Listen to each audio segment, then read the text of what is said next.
Ô, Vidar, quem foi Francisco de Assis?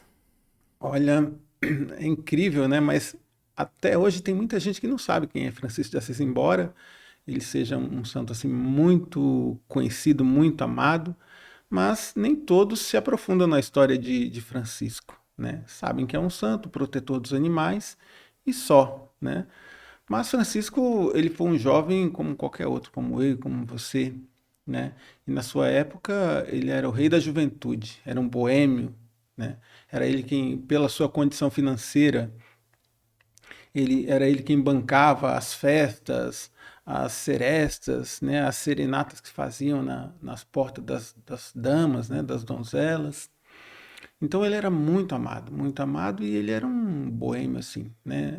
Ele consumia o dinheiro que o pai ganhava, né, na tecelagem. Pedro Bernardoni era um comerciante de tecidos e a sua mãe, Dona Picá, era francesa.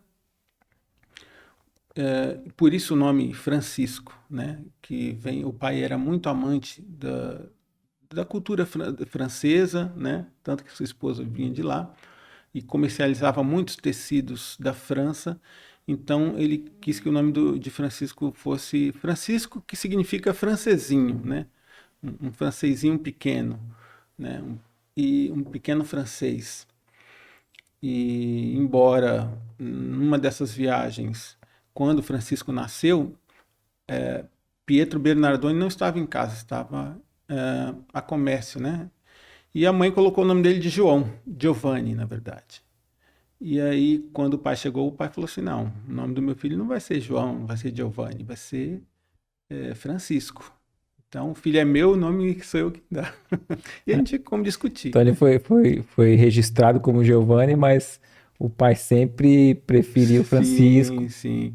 Então, assim, foi um burguês, tinha um sonho de grandeza, que era o sonho do seu pai. Então, seu pai o incentivava a ser cavaleiro, numa época em que havia muitas guerras, muitas cruzadas, né? Inclusive muitas em nome de Deus, promovidas pela igreja. Então, naquela época, se você fosse para a guerra e voltasse vivo, pelo menos, voltasse vitorioso, na verdade, você conquistava ali um título de nobreza, né? Um, um status, né? Então, o sonho de Pietro Bernardoni para Francisco era esse. E ele foi para a guerra duas vezes.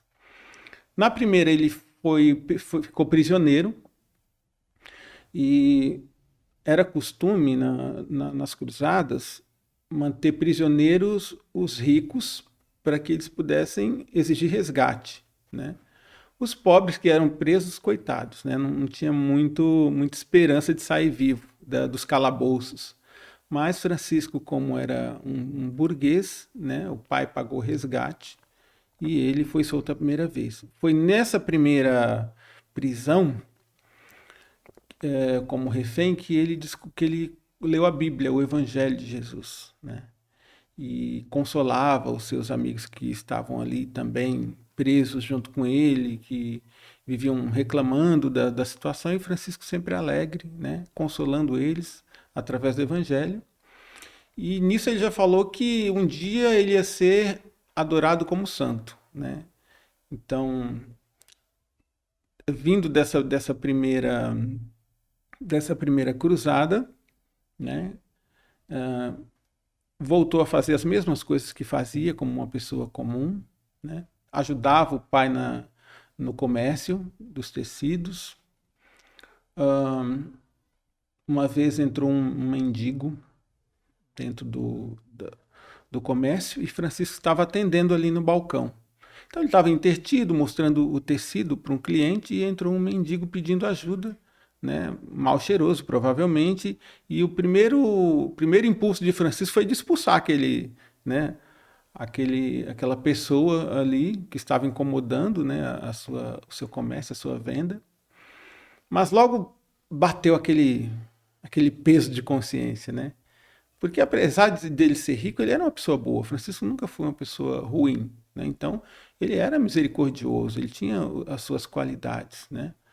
Então, ele deixou o cliente lá e foi atrás do mendigo e encheu as mãos do mendigo de moeda. Foi o primeiro ato, assim, da ligação de Francisco com essa sua nova fase depois que surgiu, né, como santo. O que você achou desse corte? Coloca aqui nos comentários a sua opinião sobre esse tema. Para ver o episódio completo, é só pesquisar Recomeçar Podcast Espírita. E caso tenha ficado alguma dúvida sobre a doutrina espírita, é perfeitamente normal. Procure ler as obras de Allan Kardec.